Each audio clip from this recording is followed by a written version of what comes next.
তাদের মনোযোগ নাই। এই যে ছোট ছোট মেয়ে, তাদের মনোযোগ নাই, তারা নিজেদের কথা নিয়ে ব্যস্ত। এখানে একটু বয়স্ক মানুষ, মুরব্বী টাইপের মানুষ সামনে আসলে আমরা আনন্দিত হতাম, ভালো লাগতো। উপরে যারা আছেন, আমার তো মনে হয় না তারা আমার কথা শুনছেন। তারা নিজেরা কথা বলেন, এবং ছোট বাচ্চা আনলে কোলে যদি বাচ্চা থাকে তাহলে আর কথা নাই। নারী শিক্ষা অত্যন্ত জরুরি। মা বোনদের ইসলামী তালিম অত্যন্ত জরুরি। আমরা পুরুষরা আলেম হই, হাফেজ হই, মুফতি হই, মহাদ্দিস হই, কিন্তু মা ও বোনেরা তারা স্কুলে পড়ে, কলেজে পড়ে, ইউনিভার্সিটিতে পড়ে। আলহামদুলিল্লাহ, বাংলাদেশে মহিলা মাদ্রাসার একটা ট্রেন্ড, প্রবণতা চালু হয়ে গেছে।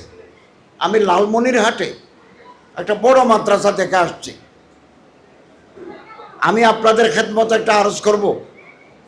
আমি জানি না কতটুকু পর্দা আপনারা মেনটেন করেন, আমার জানা নেই। আমি একসময় গেলে দেখব, মাদ্রাসা দেখব, ইউদিনিনা আলাইহিনা মিন জালাবিবিহিন্না, এটা কোরআনের আয়াত। কঠোর পর্দা মানতে হবে। There is no excuse. এখানে কোনো রকমের আপোষ নাই। মহিলাদের তালিম, বয়স্ক শিক্ষক দিয়ে মহিলাদের তালিম পর্দার মাধ্যমে। কোনো পুরুষ উস্তাদ যদি কোনো মহিলা শিক্ষিকা অথবা ছাত্রীকে বিয়ে করতে চায়, এই দুইজনকে মাদ্রাসা থেকে বের করে দিতে হবে। হাটহাজারীতে আল হুদা মাদ্রাসায় এই ব্যবস্থা আছে।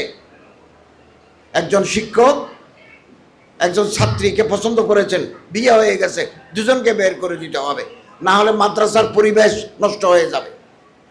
2, শিক্ষার মান কাঙ্ক্ষিত মাত্রায় রাখতে হবে।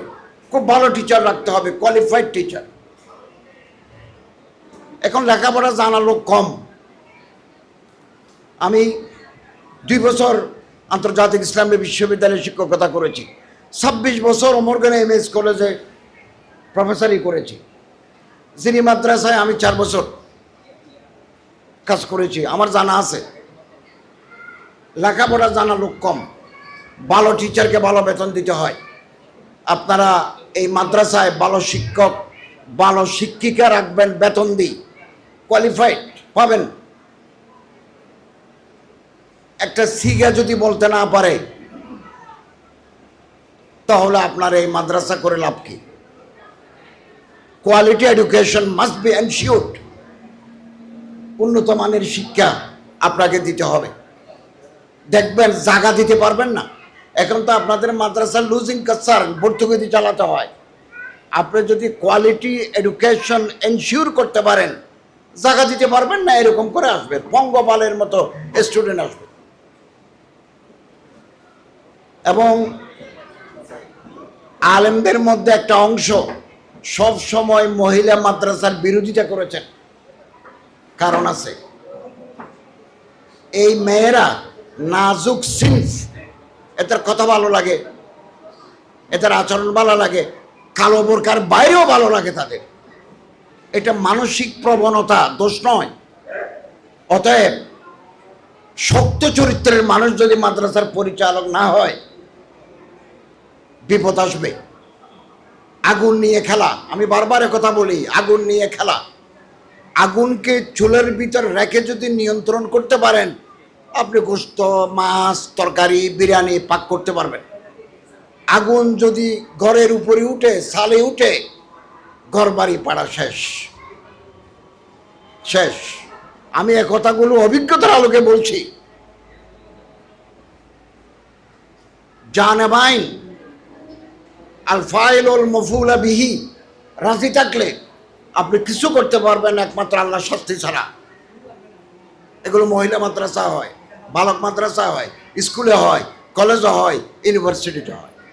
চট্টগ্রাম বিশ্ববিদ্যালয়ের একটা মেয়ে এমএ পাস করতে পারে নাই প্রফেসরের গুন্ডামির কারণে। এরকম দু একজন শয়তান থাকে সব জায়গায়, বিশ্ববিদ্যালয়ে আছে, কলেজে আছে, মাদ্রাসায় আছে, বালক বালিকাতে আছে। আমাদেরকে সতর্ক দৃষ্টি রাখতে হবে, অভিভাবকদের সচেতনতা দরকার। আমি আবাসিক মহিলা মাদ্রাসার বিরুদ্ধে। ঘর থেকে আসবে, ক্লাস শেষ করে আবার ঘরে ফিরে যাবে, তাহলে আশঙ্কা কম। বেশি দরকার মহিলা মাদ্রাসা, ইসলামী শিক্ষা মেয়েদের মধ্যে বেশি দরকার। আল্লাহ রসুল সাল্লাল্লাহু আলাইহি ওয়াসাল্লাম হযরত আয়েশা রাদিয়াল্লাহু তাআলা আনহার সাথে সংসার করেছেন অল্প। 18 বছর বয়সে আম্মা জান আয়েশা রাদিয়াল্লাহু তাআলা বিধবা হয়ে গেছে। আল্লাহ রসুল ইসলাম নিজের বিবিকে, এই ছোট্ট মেয়েটাকে বিখ্যাত মুহাদ্দিস করেছেন। বুখারী শরীফের হাদিস, কানাত আয়েশাতু আফকাহান নাস, আলামান নাস, আহসানান নাস। বুখারী, রাআইতু মশিখাতা আসহাবিন নবী সাল্লাল্লাহু আলাইহি ওয়াসাল্লাম ইয়াসালুনা আনিল ফারায়েস। আল্লাহ রসুলের তত্ত্বাবধানে হযরত আয়েশা রাদিয়াল্লাহু তাআলা আনহা ইলমে ওহী, উলুমুল ইসলামী শিখেছেন।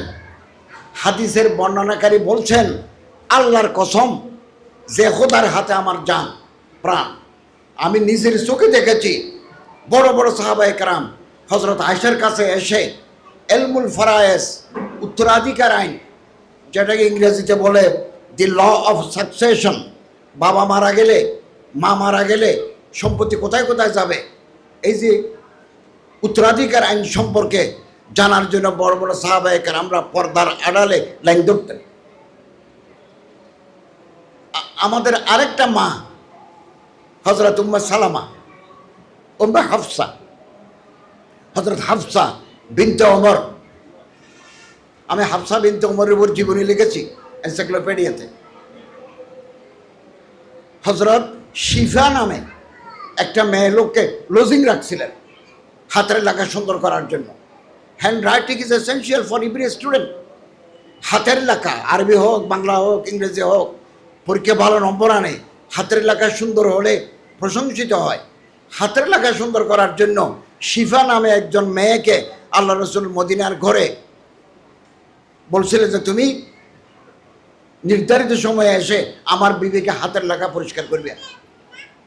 আরবে একটা রোগ ছিল, আমাদের যেমন হাম, কোভিড, বসন্ত রোগ আছে, আরবে একটা রোগ ছিল নামলা। নামলাতুর মানে চিউটি, পিঁপড়া। শরীরে পিঁপড়ায় কামড় দিলে যেমন চুলকায়, এটা একটা ওষুধ আছে। শিফা নামের এই মহিলাকে আল্লাহ রসুল নিজের ঘরে রেখে ফার্স্ট এইড মেডিসিন, সবসময় ডাক্তারের কাছে যেতে হবে না, একটু কাশি, একটু সর্দি, দু একবার লুজ মোশন, পাতলা পায়খানা, অথবা প্রস্রাবে জ্বালা যন্ত্রণা, অথবা এই জাতীয় কিছুর জন্য বড় ডাক্তারের কাছে যেতে হয় না, এগুলো ঘরের ভিতরে একটু পরহেজ করলে হয়। এই নামলা নামক রোগের চিকিৎসাও একজন ওস্তাদ এনে নিজের বিবিদেরকে শিখিয়েছেন। আমি গত বছর লন্ডন গেছি, লন্ডন থেকে গেছি বার্মিংহাম, ওখানে সিরাত কনফারেন্সে বক্তৃতা করেছি। এরপর আমি অক্সফোর্ড আসছি, কেমব্রিজে গেছি। অক্সফোর্ড একজন আলেমের সাথে আমাদের দেখা হলো। আমরা সাধারণত বাংলাদেশের মানুষ কি জানেন, দাড়ি লম্বা কিনা, জুব্বা আছে কিনা, সাদা টুপি মাথায় দিল কিনা, এগুলো দেখি। তার কলিজের ভিতরে যে এলমে নববী আছে এটা আমি দেখি না, বাইরে দেখে আমি ফতোয়া দিই। ডক্টর আল্লামা আকরাম নদভী, উনি অক্সফোর্ড, আমি অক্সফোর্ড ইউনিভার্সিটিতে গেছি, ল ফ্যাকাল্টিতে গেছি। উনি অক্সফোর্ডের একটা মাদ্রাসা কলেজের প্রিন্সিপাল। আমি ওনার বাসায় গেছি, সাদা সিধা লোক, মাথায় টুপি নেই, দাড়িগুলোও ছোট, একটা খাটো জামা গায়ে দিয়েছেন। দেখলে মনে হয় না, মনে হবে চৌকিদার, দারোয়ান, কিন্তু আল্লামা। তিনি মহিলা মুহাদ্দিসা, পৃথিবীর বুকে ১,৫০০ বছর ধরে যে সমস্ত মেয়েরা হাদিস, ফিকহ, ইতিহাসে অবদান রেখেছেন, তাদের জীবনে লিখেছেন 36 খণ্ড, আল ওয়াফা বি আহওয়ালিল মুস্তাফা কিতাবের নাম। এবং ভূমিকা আছে ইংরেজিতে, মুহাদ্দিসাত 500 পৃষ্ঠা ইংরেজিতে ভূমিকা, ওগুলো আরবি। উনি আমারে 2 প্যাকেট কিতাব হাদিয়া দিলেন। আপনি বিশ্বাস করবেন, একজন লোক 1 প্যাকেট বহন করতে পারতেছে না, আমার গাড়িতে যে তুলে দেবে বহন করতে পারতেছে। বয়স কত? আমার থেকে 6 বছরের ছোট।